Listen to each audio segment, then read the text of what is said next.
Selamat pagi, siang, sore, atau malam. Perkenalkan, nama saya Sandra Halim dari jurusan Sistem Informasi Fakultas Ilmu Komputer Universitas Indonesia Angkatan 2020. Pada video kali ini, saya akan membahas mengenai costing method dan inventory valuation di ODO 16. Pertama-tama, saya akan membahas bagaimana pengertian dari costing method dan inventory valuation ini. Inventory valuation ini merupakan proses menilai perlengkapan yang kita miliki sehingga kita dapat mengetahui berapa perkiraan nilai dari inventory apabila dikonversi ke mata uang tertentu. Sedangkan costing method adalah metode untuk mengonversi nilai inventory tersebut. Metode ini didasarkan bagaimana kita menilai cost setiap barangnya dan setiap terjadi perubahan kuantitas barang. Dalam ODO, tersedia dua jenis inventory valuation, yaitu manual dan automated. Selain itu, terdapat 3 metode costing method yang disediakan oleh ODO, yaitu standard price, first in first out atau FIFO, dan yang terakhir adalah average cost atau AFCO. Pada video kali ini saya akan membahas bagaimana transaksi yang terjadi apabila produk menggunakan inventory valuation manual dan juga costing method average cost. Apa yang dimaksud dengan manual inventory valuation ini? Jadi, ketika kita menggunakan manual inventory valuation, ODO tidak akan secara otomatis membuatkan accounting entries-nya jika ada produk yang masuk atau keluar dari inventory. Selanjutnya, apa itu average cost costing method? Pada average cost atau AFCO, biaya barang dalam inventory dihitung berdasarkan biaya rata-rata semua barang yang serupa yang tersedia di dalam inventory tersebut. Atau dapat dikatakan bahwa biaya barang dalam inventory merupakan perhitungan dari biaya item dalam persediaan dibagi dengan jumlah item yang tersedia dalam inventory. Berikut ini adalah skenario yang digunakan untuk video kali ini. Jadi di sini kita sebagai PT Dream akan melakukan pembelian ke Abigail Peterson, pembelian buku sebanyak 5 buah dengan unit cost $5 dan juga total costnya menjadi $25. Selanjutnya kita melakukan pembelian kembali ke Abigail Peterson sebanyak 5 dengan unit cost yang berbeda yaitu $10 sehingga total costnya menjadi $50. Unit cost saat ini bernilai 7,5 karena merupakan rata-rata dari hasil purchase. Purchase pertama total costnya 25 dan purchase kedua bernilai 50. Nah, sehingga rata-ratanya menjadi 75 dibagi dengan total kuantitasnya itu 10. Jadi 75 dibagi 10 atau jadi 7,5. Karena itu, apabila melakukan penjualan, unit cost-nya bernilai 7,5 dan kuantitasnya 5, jadi total cost-nya adalah 37,5.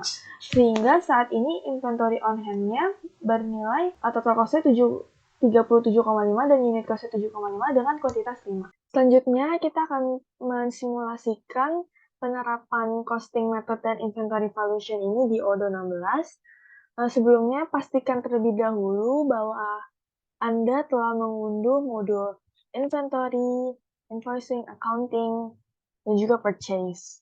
Pertama-tama, kita perlu login terlebih dahulu ke akun dan database yang telah kita buat.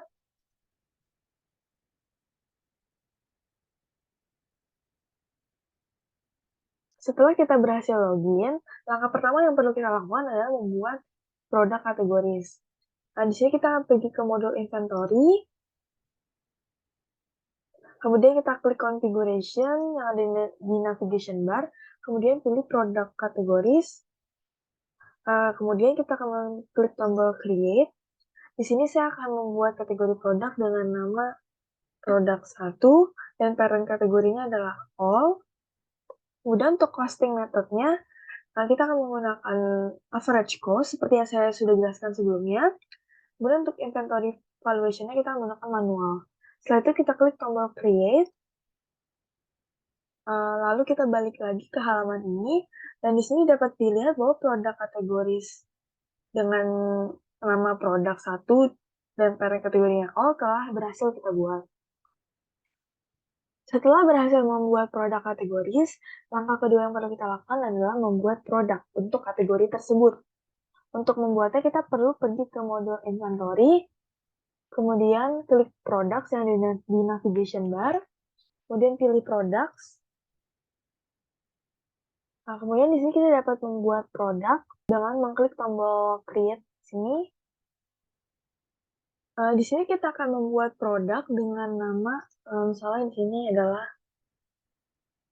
book. Kemudian tipenya adalah storage product. Kemudian di sini untuk sales price-nya saya akan men-setnya dengan harga $10. Dan di sini taxes-nya adalah saya akan menggunakan taxes 15%. Kemudian untuk unit cost-nya saya akan menggunakan $5. Di sini untuk produk kategorinya kita menggunakan produk kategori yang telah kita buat sebelumnya. Kemudian setelah itu kita klik tombol create.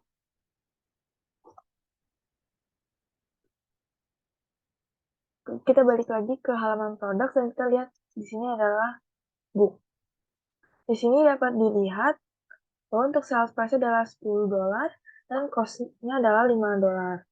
Oke, selanjutnya karena di sini dapat dilihat bahwa quantity on hand-nya masih 0, jadi kita perlu melakukan pembelian untuk produk tersebut. Nah, kita pergi ke modul purchase. Kemudian kita perlu membuat request for quotation. Ini kita bisa pilih vendor apa aja. Misalnya di sini Abigail Peterson. Untuk currency-nya kita pakai US dollar. Untuk produknya kita dapat menggunakan book tadi yang sudah kita buat. Nah, di sini dapat dilihat bahwa unit price-nya $5 dan taxes-nya adalah 15%. Kemudian saya akan membeli pembelian buku ini sebanyak 5 buah kuantitasnya. Oke, jadi dapat dilihat bahwa totalnya menjadi $28,75. Kemudian klik tombol create.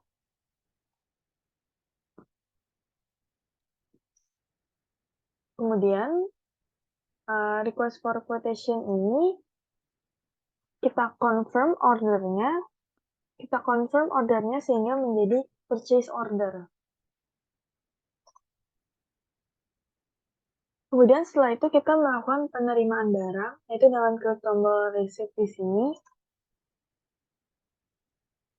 Di sini dapat dilihat bahwa terdapat delivery orders dengan kode berikut ini. Kita harus menginformasikan dulu bahwa kita telah menerima barang dari vendor sebanyak 5 buah sesuai dengan demand yang sudah kita inginkan. Kemudian kita dapat mengklik tombol validate.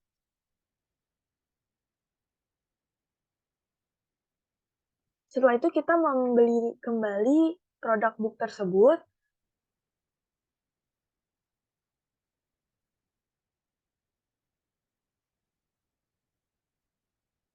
Kita masukkan kembali produknya. Kemudian di sini kita akan membeli dengan harga yang berbeda. Misalnya di sini kita beli dengan harga $10 dengan kuantitas yang sama yaitu 5.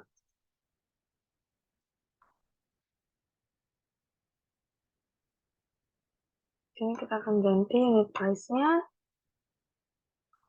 Oke, setelah itu kita dapat mengklik tombol create. Kemudian kita kembali lagi ke request for quotation sebelumnya, kemudian kita confirm order tersebut sehingga menjadi purchase order. Setelah itu kita akan melakukan penerimaan barang dengan mengklik tombol receipt di sini. Kemudian kita ubah kolom down-nya ini sesuai dengan kuantitas barang yang kita terima, yaitu anggap saja 5, sesuai dengan demand yang sesuai dengan kolom demand berikut. Kemudian setelah itu kita klik tombol validate.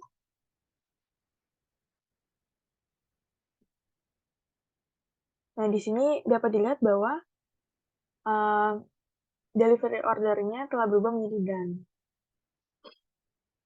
Setelah kita melakukan pembelian barang tersebut, kita simulasikan penjualan dengan produk tersebut. Pertama, kita harus mengunduh terlebih dahulu modul sales.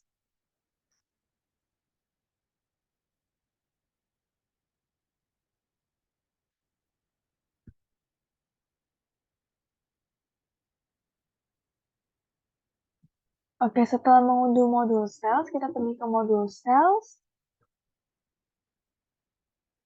Di sini kita akan membuat quotation. Untuk customer-nya kita random aja, misalnya Anita Oliver. Ini kita menggunakan produk tadi yaitu book. Di sini kita akan menggunakan misalnya kuantitasnya 5, kita jual 5 produk. Kemudian kita klik tombol create. Setelah itu kita kembali ke halaman quotation tersebut. Nah, untuk quotation tersebut kita klik tombol confirm di sini supaya quotation tersebut berubah menjadi sales order. Setelah itu kita akan melakukan pengiriman ke customer tersebut dengan mengklik tombol delivery di sini. Kemudian kita ubah kolom down-nya sesuai dengan angka di kolom demand and reserve, yaitu 5. Setelah itu kita klik tombol validate. Nah, di sini kita klik tombol confirm. Oke, setelah itu kita dapat lihat bahwa delivery order-nya statusnya telah berubah menjadi done dan berikut adalah kode dokumennya. Selanjutnya kita akan melihat moves history-nya di modul accounting. Selanjutnya kita akan melihat stock valuation-nya di modul inventory. Lalu kita klik reporting yang ada di navbar, kemudian pilih valuation. Di sini dapat dilihat bahwa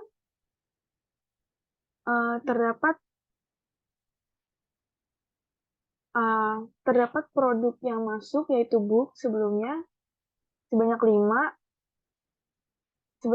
kemudian masuk lagi sebanyak 5 dengan unit value-nya 10 dan ini $5. Kemudian kita melakukan penjualan book yaitu warehouse out, di mana kita melakukan penjualan sebanyak kuantitasnya 5 dengan unit value 7,5 dan total value-nya adalah 37,5. 7,5 ini didapat dari mana? Karena sebelum kita telah membuat produk yang dimana produk tersebut kategorinya adalah produk 1, yang mana produk 1 itu sudah di-set bahwa menggunakan metode costing average cost dan inventory valuation-nya manual. Nah, 7,5 itu didapat dari total value kedua barang tersebut yaitu $75 dan banyak kuantitasnya itu adalah 10 yang ada di inventory.